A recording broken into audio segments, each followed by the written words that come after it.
وصلى الله على سيدنا وحبيبنا وشفيعنا ومولانا محمد الذي ملأ الله تعالى قلبه صلى الله عليه وسلم من جلال الله جل وعلا. ما بعد يا عباد الله أوصيكم ونفسي بتقوى الله فقد فاز المتقون.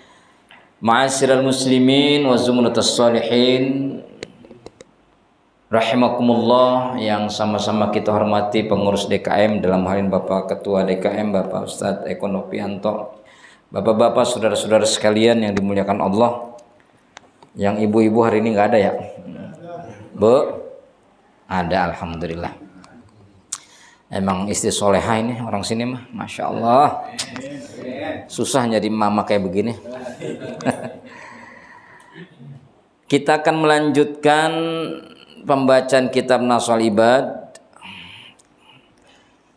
Sekarang makalah yang ke-23, Babur Ruba'iyyu, makalah wal maqalatu salisatu wal ishrun, makalah yang ke-23. An Abdullah bin Al-Mubarak, dari riwayat Abdullah bin Mubarak. Abdullah bin Mubarak itu ulama zuhud, ulama sufi, ulama yang dilahirkan pada tahun 118 Hijrah. Beliau usia 63 tahun, wafat pada tahun 797 Masehi. Nama lengkap beliau Abdullah bin Mubarak, yaitu Ibnul Mubarak, yaitu Abdurrahman, Abu Abdurrahman. Lahir di kota Marwa, ya, wafat pada bulan Ramadan 181 di usia 63 tahun. Beliau adalah muhaddis, ahli hadis. Ya, beliau ahli zuhud. Beliau juga sering berjihad, pemberani, dermawan, ahli sejarah. Tuh ulama dulu mah ya lengkap. Ya. Apa kata beliau? Riwayatnya radhiyallahu anhu, semoga Allah meridhai, annahu qal, bahwa sesungguhnya Syekh Abdullah bin Mubarak qala, berkata, dawuh, jere wong Jawa dawuh. Qala itu apa? Dawuh ya. Dawuh itu bahasa halus ya Kang Maswin ya? Kalau bahasa kasarnya apa? Apa ya? Bisa ngecaprak lah ya. Ya pokoknya beliau berkata, inna rajulan hakiman, sesungguhnya ada seseorang yang hakim, yang bijak. Wa huwa ya'riful umura, wa huwa, beliau itu ya'rifu, man ya'rifu, orang yang mengetahui atau mengenal al umura, segala urusan. Ini seorang bijak ini dalam riwayat Syekh Abdullah bin Mubarak. Apa katanya dalam riwayatnya? Jama'al ahadisa. Jamaah telah mengumpulkan sapa wong, yaitu orang yang bijak tadi. Mengumpulkan apa? Al ahadis. Ya, berbagai hadis, banyaknya hadis. Ya, berbagai hadis, banyaknya hadis. Ahadis asalnya tuh hadis. Hadisnya itu kan bentuk tunggal. Kalau bentuk jamannya ahadis, beberapa hadis. Hadis ini diartikan itu banyak hadis lah. Ya, karena memang banyak sekali yang beliau kumpulkan. Fakhtaro maka telah memilih sopoman rojulun hakim tadi, orang yang bijak, minha, di antara banyak-banyaknya hadis, al ahadits al majmu'ah, yaitu hadis yang sudah dikumpulkan. Berapa? Arba'ina alfan. Arba'ina alfan berapa itu? 40. Ya, 40.000. Bahasa halusnya apa Mas Win? Saya tuh kepengen banget bisa belajar bahasa Jawa halus gitu. Kulo meniko.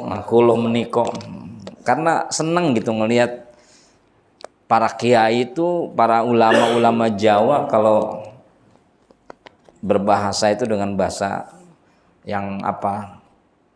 Yang bahasa Jawanya halus ya.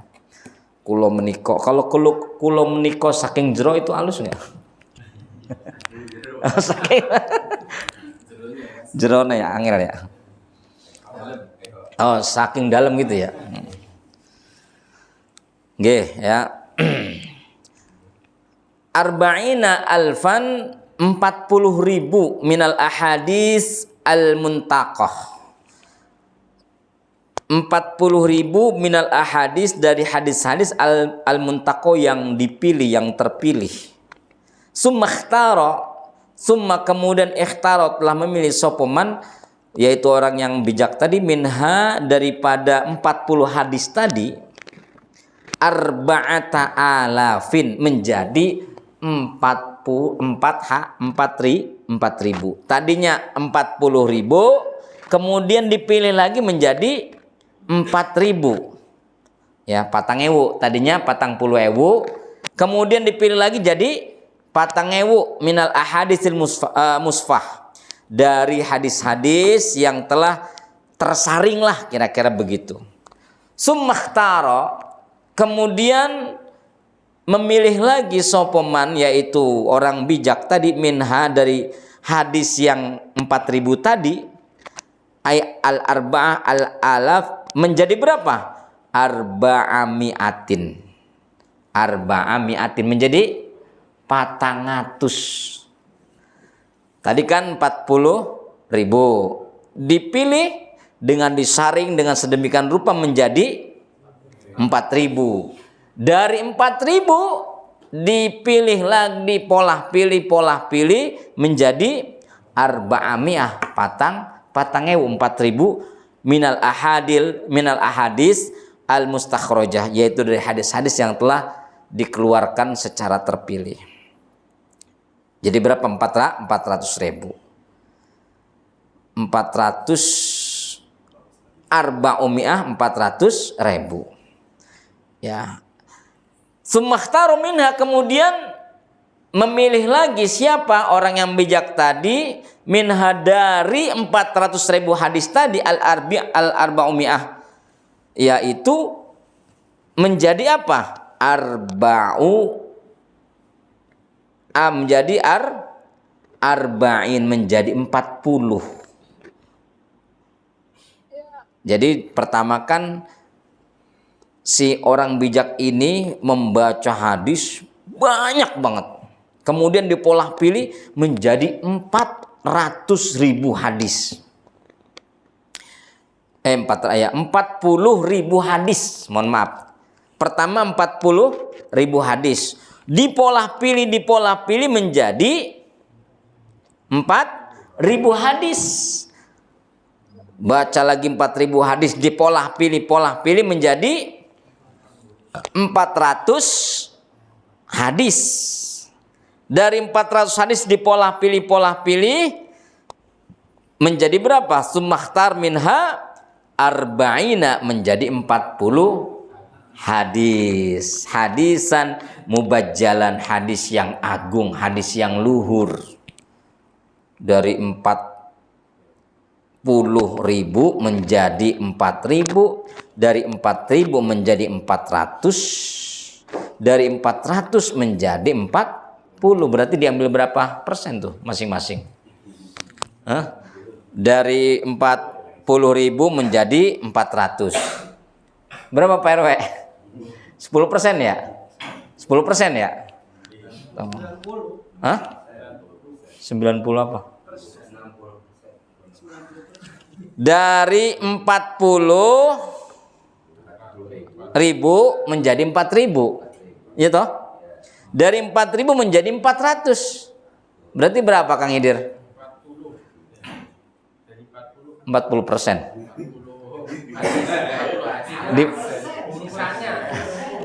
Sisanya malah jadi arba'ina hadisan. Ya. 10% ya. Tuh, Pak Erma ngerti yang tukang nyensus. Yang tadinya arba'ina hadisan mubajjalan, sumakhtaro dipilih lagi. Diteliti lagi tuh. Menjadi berapa? Yang tadinya 40 hadis menjadi arba'a kalimatin, menjadi 4 kalimat. Masya Allah. Iya, berarti kan benar 10%. Jadi puluhan jadi satuan kan. Masya Allah. Itu orang saking alimnya itu. Ai arba'u jumalin minal ahadis al mustakhlasah. Yaitu 4 kalimat yang terdiri atau yang bersumber dari hadis-hadis yang telah diringkas. Nah, dari 400.000 sampai menjadi 4 kalimat yang bersumber dari hadis-hadis yang tadi sudah diringkas dari 40.000. Hanya ulama-ulama yang sudah memiliki disiplin ilmu yang bisa mentakhrij hadis, ya. Ihdahunna salah satunya ya. Salah satunya dari yang 4 kata itu tadi, ya. Nah, dari yang 4 kata tadi la tasiqanna bi imra'atin. Nih, ini mudah-mudahan bukan istri-istri kita ini. Dari 40.000 menjadi 400 menjadi 40 menjadi 4 kata. Itu diringkas. Mudah-mudahan salah satunya ini di sini dikatakan la tasiqanna bi imra'atin. La tasiqanna bi imra'atin. Janganlah kamu terlalu percaya kepada perempuan. Jangan cepat percaya sama perempuan. Saya pastikan insya Allah bukan istri-istri kita. Ya, apalagi istri yang sedang hadir di sini. Ya, saya insya Allah, saya pastikan, saya husnudzon, istri-istri bapak ibu, istri-istri bapak-bapak yang ada di sini, istri-istri bapak yang hadir di sini, istri-istri bapak yang ada di rumah, minas solihat, tergolong orang-orang yang solehah. Amin. Ya. Buktinya apa? Buktinya bapak datang, nggak dilarang sama bini. Datang kemana? Ke pengajian. La tasiqanna, jangan cepat percaya, jangan mudah atau gampang percaya bi imra'atin, terhadap perempuan. Ai la tatma'inna ilaiha, yakni janganlah kamu merasa cepat tenang ilaiha kepada perempuan, wala manha atau tak minha, dan janganlah kamu cepat merasa aman ya kepada perempuan. Ala kulli halin, atas setiap kondisi apapun, mau bagaimanapun, jangan pernah kita, udah saya mah sama bini saya udah saya percaya aja, dia mah orang yang solehah, ngajinya aja nggak pernah berhenti, ya sholat aja nggak pernah lepas, sholat tahajudnya rajin, puasa Senin Kemisnya nggak pernah ditinggal, ngaji saban minggu datang, kalau ada kumpul-kumpul warga bakti sosial nggak pernah ketinggalan, pokoknya bager mah istri saya. La tasiqonna, jangan gampang percaya. Jangan gampang percaya.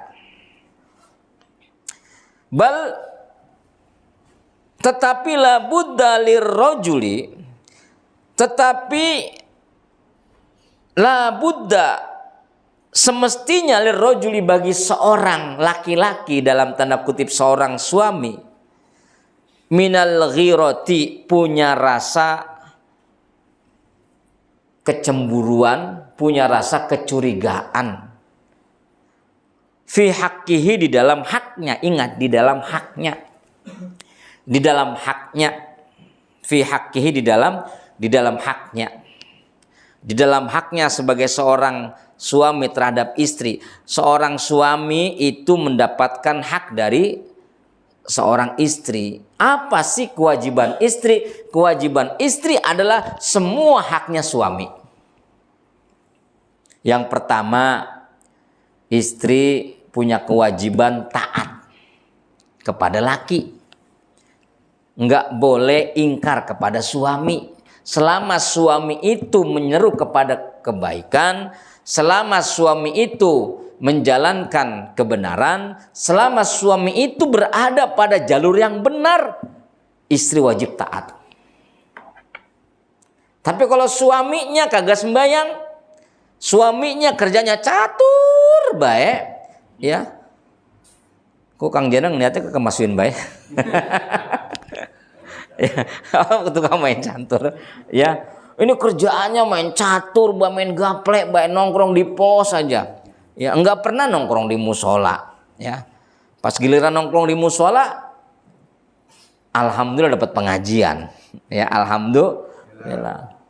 Nah, ini ketika suami ini tidak taat kepada Allah, lalu kemudian si suami ini menyuruh kepada istrinya untuk tidak taat kepada Allah, maka itu boleh kita ingkari. Sebagai seorang istri misalnya, istri boleh ngingkari. Udah apa lu gak usah sembayang-bayang, mending masuk surga lu misalnya. Ya, mending lu bakal masuk surga lu udah tahu tampang lu begini. Dulu kita lagi muda suka begini, ngapain lu? Ya, sampai begitu, padahal itu istri udah tobat. Disuruh maksiat. Udah nggak usah sembahyang, udah nggak usah ngaji. Ngaji cuman kerjaannya ngomongin orang doang, ngaji cuman kerjaannya arisan doang. Ya, setiap ngaji minta duit, bayar arisan, setiap ngaji minta duit, bayar cicilan, setiap ngaji minta duit, bayar jaburan, setiap ngaji minta duit sama laki, patungan, makanan segala macam. Apa ngaji kayak begitu? Nah, ya dah. Nah, yang model begini boleh untuk tidak taat. Ya. Tapi kalau seandainya istrinya diancam akan akan keselamatannya, nah itu namanya boleh taat dalam tanda kutip darurat. Ya. Lu kalau seandainya nggak ngikutin gua bunuh lu misalnya naudzubillah min dzalik. Tapi kan ada aja ya kan, kalau di sinetron itu ya ada di sinetron. Ya. Nah, jadi dari ratusan puluhan ribu hadis, kemudian ratusan hadis, kemudian puluhan hadis, sampai 40 hadis, sampai menjadi 4 kalimat. Itu yang pertama, jangan mudah percaya sama perempuan. Apalagi zaman sekarang media sosial. Ya Allah, itu di TikTok cakep banget tuh perempuan. Ya, lepas aslinya buju buneng. Masya Allah, ya, di profil di Facebooknya bagus, di profil di Instagramnya bagus, di Twitternya bagus. Pas kopi darat, udah pada doyong semua. Ya, sama, ya. Yang laki-lakinya juga padahal umurnya udah 50-an tahun, 55 tahun. Ya pakai foto lagi SMA. Masya Allah, ya. Emang ngeri sekarang media sosial, ya. Ya, yang penting kita menghindari dari hal-hal yang negatifnya, Pak, ya. Itu yang wajib kita hindari. Negatifnya kita hindari. Ngeri. Apalagi anak-anak kita udah pada pinter-pinter main HP. Makanya orang tua wajib menjaga anaknya saat megang HP. Ya, dibatasin. Pokoknya saat misal tugas sekolah ya kita kasih. Ya. Jangan sampai itu anak kita suntuk itu yang namanya leher sampai nekuk begini. Dipanggil Neng, iya mak, Neng, iya mak. Marahin ke emaknya begininya, kenapa kamu nekuk? Ini lehernya nggak bisa ditongain, mak. Kenapa? Kebanyakan ngeliatin HP. Ya. Jadi yang pertama dari ringkasan hadis yang ratusan, kemudian yang puluhan ribu, kemudian ratusan ribu, kemudian 40 hadis dan sampai 4 kalimat itu, yang pertama jangan mudah percaya kepada perempuan. Tuh.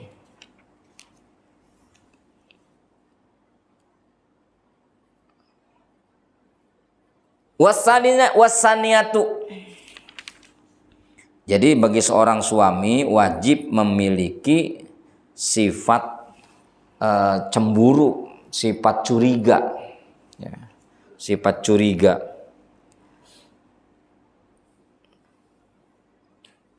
La budda lirajuli, maka semestinya bagi seorang laki-laki atau dalam seorang suami, minal ghirati, memiliki rasa cemburu, memiliki rasa curiga, ay karohatu syirkatil ghairi fi haqqihi, yakni tidak menyukai berhubungan si istri ini, si perempuan ini kepada orang lain tuh di dalam haknya seorang suami. Istri wajib taat, berarti suami mendapatkan hak ketaatan dari seorang istri. Istri wajib menjaga kehormatan suami, maka haknya kejelekan apapun seorang suami tidak pernah diumbar. Ini mah kejelekan suaminya lagi belanja diumbar-umbar. Laki gua mah payah, kenapa emang ya teh? Masa baru sekelebatan udah awer-aweran, gua mah kagak malah ya. Ya Allah, aib diceritakan, nggak boleh, ya, tidak boleh itu. Nauzubillah. Yang kedua, seorang istri itu, yang ketiga, seorang istri itu wajib menjaga hartanya suami. Tuh. Harus amanah, dikasih uang belanja. Ketika laki pulang, ya berarti apa? Lelaki wajib wajib mendapatkan haknya. Apa? Ketika pulang semua sudah tersedia. Ya, makan siangnya, makan malamnya, termasuk anak-anaknya. Pas lakinya pulang, "Mama lapar." Mamanya diem aja istrinya. "Ma, mau makan." Pas lihat meja nggak ada apa-apa. Nanya sama istrinya, "Mah, mana makan? Papa lapar." "Mohon maaf Papa." "Kenapa? Kok nggak masak?" "Iya." "Kenapa nggak masak?"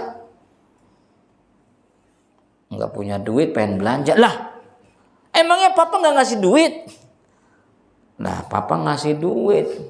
Emang kenapa nggak dibelanjain?" "Ya bagaimana saya mau belanja, masa sebulan cuma 50.000. Sebulan 50.000. Buat beli apaan ya? Ya Allah, kalau sebulan 500.000 masih pantas buat belanja makan di rumah, masih pantas. 500.000 buat sebulan misalnya. Orang cuma berdua-dua kan, ya. Ibu-ibu 500.000 sebulan ada nggak Bu buat belanja? Wah, dikit banget Pak Ustadz. Ya. Nah itulah, maka kewajiban istri adalah hak suami dan kewajiban suami adalah hak istri. Itu aja begitu, bolak-balik. Wasaniatu, dan yang kedua tadi, yang pertama tua kita nggak boleh gampang percaya sama perempuan, ya Pak ya, nggak boleh gampang percaya sama perempuan. Tuh. Yang kedua adalah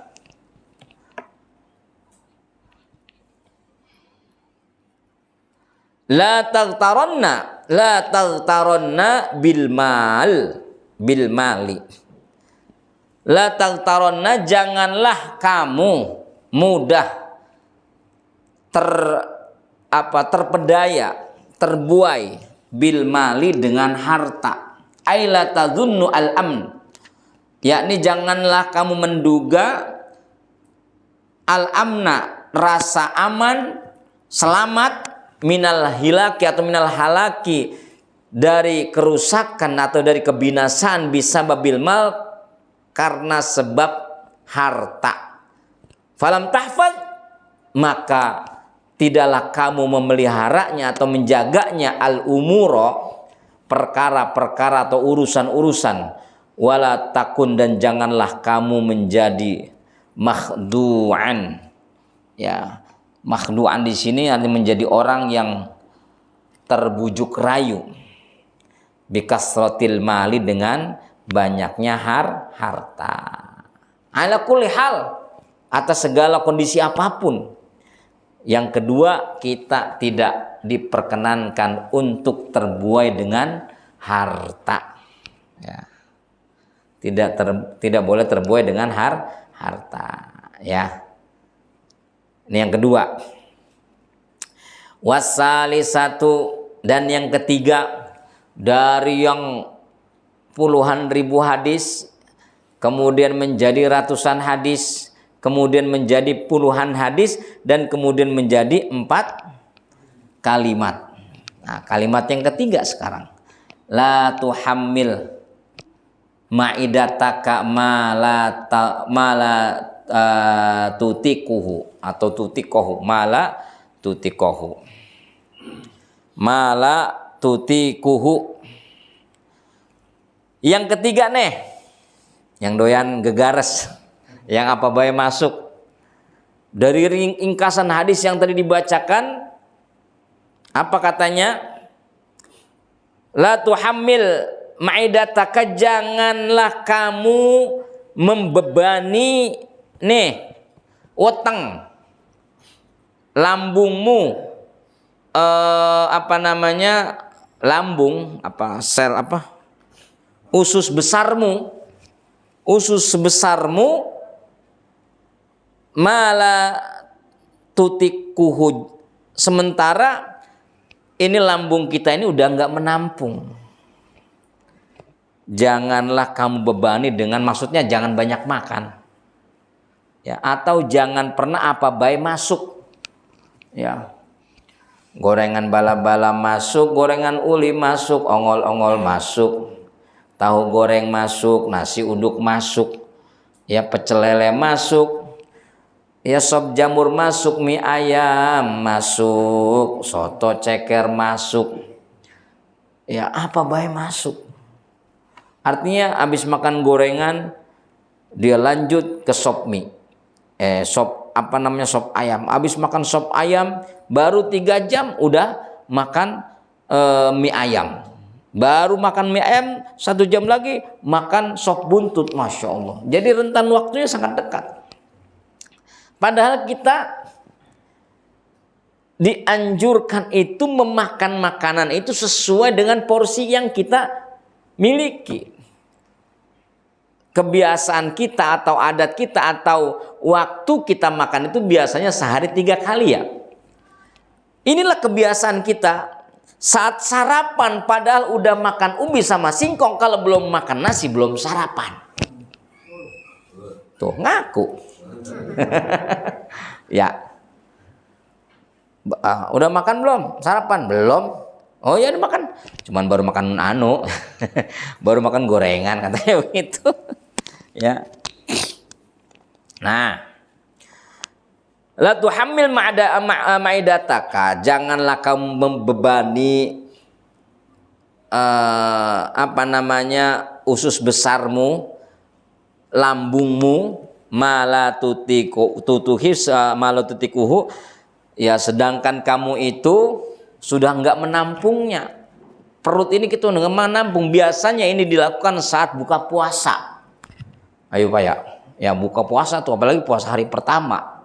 Widih, semua makanan kumpul di meja makan. Bukan saja makanan yang kumpul di meja makan, pedagang makanan kumpul di pinggir-pinggir jalan. Semua dari ujung sono sampai dari ujung kampung Kobak sampai ujung kampung Siluman, itu yang namanya gorengan, pecelan, Segala macam makanan itu dibeli satu-satu, semua digaras. Nah, makanya kata baginda Rasul, qala Nabi sallallahu alaihi wasallam, aslu kulli da'in al-bardah. Pangkalnya setiap penyakit apa? Pangkalnya setiap penyakit adalah semua makanan masuk ke dalam lambung, ke dalam perut. Padahal pencernaannya itu tidak menampungnya. Nah, makanya hadis ini menjadi dasar buat kita. Saat pendaringan kita ini, lambung usus besar kita ini bermasalah, jangan pernah kita memakan apa baik. Apa baik kita makan. Ya. Apalagi yang namanya zaman sekarang itu yang namanya makanan instan itu enak-enak. Ada dimsum apa dimsum ya? Ya dimsum aja lah biar nggak ribet. Ada seblak jontor, seblak ngampleh, seblak doer, seblak, waduh macam-macam itu seblak. Ya, jadi pengen makan seblak ini enak. Ya, macam-macam.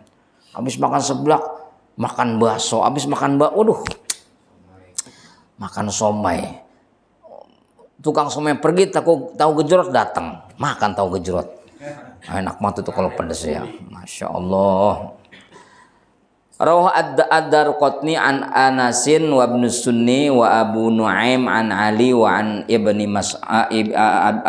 Ibni Sa'id wa an Az-Zuhri. Ay aslu kulli da'in muta'alliq al-ma'idah at-tukhmah wahia. Jadi pangkalnya aslu kulli da'in, pangkalnya setiap penyakit muta'alliq bil ma'idah, sangat rentan hubungannya dengan lambung kita. Ya, makanya konsep Islam sangat benar-benar mantul. Apa? Kulu washrobu wala tusrifu. Makan dan minumlah wala tusrifu, satu. Tapi jangan berlebihan. Ente, Pak Ustadz saya udah nggak bisa makan jeroan, ya jangan makan. Ya, Pak Ustadz saya sudah sehat tapi udah boleh makan jeroan, mangga makan jeroan silakan, tapi jangan berlebihan. Cukup secuil aja. Ini sampai nambah 3 mangkok. Apalagi soto Betawi yang kemarin enak banget itu. Ya Allah, kapan ada lagi tuh ya? Masya Allah, Bang Ahmad itu yang bikin tuh ya. Itu wajib itu. Kalau seandainya nggak ada soto Betawi, kayaknya tuh masih dipertanyakan muharram ya. Ya Pak ya. Jadi yang ketiga itu Pak. Nah, tuhmah ini adalah idkhalut ta'am ala ta'am, memasukkan makanan di atas makanan. Wa kada syurbul mal, begitu juga minum air akibat ta'am karena habis makan, au baina ta'amin, atau habis makan makanan yang tadi itu, makan yang satu kemudian ditumpuk lagi dengan makan makan bala-bala ditambah tahu isi, kemudian ada aci goreng ditumpuk-tumpuk. To'ama ini 2 makanan ya, ditumpuk-tumpuk tuh kan. Makanan ditumpuk-tumpuk itu ada tuh kayak model hotdog apa namanya itu, roti atas bawahnya roti. Tuh bocah mah ngerti ya. Bukan hotdog bukan ya? Apa namanya? Burger ya, burger. Di atasnya ada roti, di bawahnya ada sawi, ada keju, di bawahnya keju ada daging, di bawahnya kajing. Oh, macam-macam itu.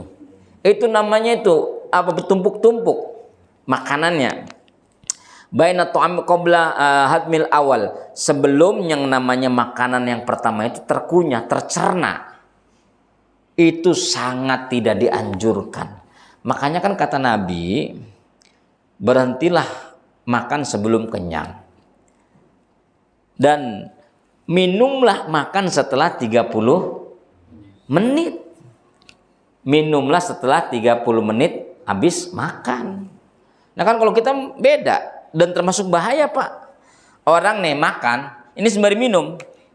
Ini tangan kanan makan, tangan kiri minum. Lep. minum, lep minum. Itu malah bahaya, berpotensi penyakit. Kolesterol, asam urat, ya, boleh jadi apa itu gula darah tinggi, ya. Makanya Bapak, kita terbiasa nggak habis makan terus minumnya entar 30 menit, nggak terbiasa langsung minum, persis tuh wetenge wetenge apa namanya gede. Sama kayak saya tuh, ya. Kang Eko juga ya, iya tuh. Jadi Masya Allah, ya, makanya kulu washrobu halalan toyiban, apa itu, apa, makan dan minum dari rezeki yang halalan toyiban, halal toyib, halal toyib. Banyak barang yang halal, spaghetti halal, hamburger halal, ya, bukan hamburger yang di sono, ya. Kalau hamburger sono kita nggak tahu yang di luar negeri. Kalau di kita mau Danta yang bikin kan orang kita tahu. Kemudian apa itu kebab juga halal. Makan tapi belum tentu toyib. Yang namanya toyib itu adalah makanan ini memiliki nilai kesehatan, bukan memiliki nilai kemudorotan. Jadi makanan yang memiliki nilai kemudorotan bagi orang yang ketika makan makanan yang halal kemudian tapi mudorot, maka itu namanya tidak toyib. Halal mahalal tapi tidak toyib. Ada makanan yang toyib tapi nggak halal. Mie ayam toyib, betul. Seblak toyib, tapi bisa jadi nggak halal. Dengan cara apa? Nyolong. Mie seblak, makan seblak, kagak bayar, kabur, ya kan? Nggak ngomong ngutang, ya. Makan gorengan ayam, halal gorengan ayam, tapi tidak toyib, ya. Nah, ini yang harus kita jaga. Dan terakhir, warrobi'ah la tajma'u minal ilm ma la yanfauka. Janganlah kamu mengumpulkan minal ilmi dari ilm ma la yanfauka, yang mana ilmunya ini bukan malah membawa kemanfaatan kepadamu. Ngaji di mana-mana tapi nggak ada manfaatnya. Artinya apa? Nggak ada satupun pengajian yang bisa manfaat buat dirinya. Dia mengaji sekadar ngaji. Ngaji cuma sekadar buat status, gua lagi ngaji, iya kan? Tapi nggak ada sedikit pun kemanfaatan buat dirinya yang kemudian diamalkan. Ngajinya banyak, ilmunya, oh dia habis ini ngaji fikih, habis ngaji fikih, ngaji tauhid, habis ngaji tauhid, ngaji tafsir. Tapi tidak mencerminkan bahwasanya dia ini sebagai seorang penuntut ilmu. Nah, makanya anak-anak kita yang tawuran, anak-anak kita yang pada bergeng-geng itu, dia sekolah kan ilmunya banyak, pelajarannya banyak. Tapi apa? Nggak ada sedikit pun yang manfaat buat dirinya. Malayan fauka. Artinya apa? Percuma. Nah, makanya di sini dikatakan qala rajul li Abi Hurairah, berkata seseorang kepada Abi Hurairah, ini uridu, saya tuh kepingin an ata'allamal ilma, kepengen belajar ilmu, wa akhafu, sedangkan aku khawatir an udoyi'ahu, sedangkan aku khawatir menyia-nyiakan ilmu yang aku pelajari. Tuh, ada orang yang bertanya kepada Abu Hurairah, maka baru menjawab, kafa bitarkika lil ilmi, maka cukuplah bitarkika dengan meninggalkan kamu lil ilmi untuk mencari ilmu. Artinya apa? Idoatun, ya, lil ilmi idoatun, sia-sia. Kafa bitarkika, cukup bitarkika, sebab kamu meninggalkan untuk menuntut ilmu atau mencari ilmu, lil ilmu, untuk mendapatkan ilmu, idoatun, jadi sia-sia. Artinya apa? Dia nuntut ilmu tapi apa? Ilmunya banyak tapi orang diamalin, ya. Cukup ente nuntut ilmu itu, jangan macem-macem, udah satu aja dulu. Setiap malam Senin udah istiqomah, nggak usah ke majelis ono, habis dari majelis malam Senin majelis ke malam Selasa, itu bagus, nggak ada yang jelek sedikit pun. Tapi kalau nggak ada pengamalannya bagaimana Kang Eko? Ya, hambar. Nah tapi kalau saya lihat mah jamaah syariah mah masya Allah, kelihatan potongannya para pengamal ilmu semua. Amin. Allahumma amin. Ya Mas Win ya. Masya Allah. Udah kelihatan casingnya ya. Baik, Bapak-bapak dan saudara sekalian, ini 4 ini ya, intinya kita menuntut ilmu itu adalah kewajiban. Tapi yang lebih afdol adalah kita bisa mengamalkan daripada ilmu yang kita tuntut. Karena ilmu yang kita tuntut ini akan kita hasilkan ilmu, dan ilmu ketika ilmu ini sudah berada pada kita sudah mengetahui ilmu yang kita tuntut ini, maka kita amalkan, maka di situ yang dikatakan ilmu yang manfaat. Ya, mau ngaji kemana aja, mau ngaji sama siapa aja, tapi nggak ada sedikit pun kemanfaatan, itu sama saja apa? Dia telah membebani dirinya untuk apa? Mengumpulkan ilmu, ya, mengumpulkan ilmu. Jadi pada prinsipnya carilah kita majelis ilmu untuk keberkahan, dan amalkanlah semua apa yang kita dapat dari tempat-tempat di mana kita menuntut ilmu. Subhanakallahumma wa bihamdika asyhadu an la ilaha illa anta astaghfiruka wa atubu ilaik. Mohon maaf, wallahul muwaffiq ila aqwamit thoriq. Assalamualaikum warahmatullahi wabarakatuh.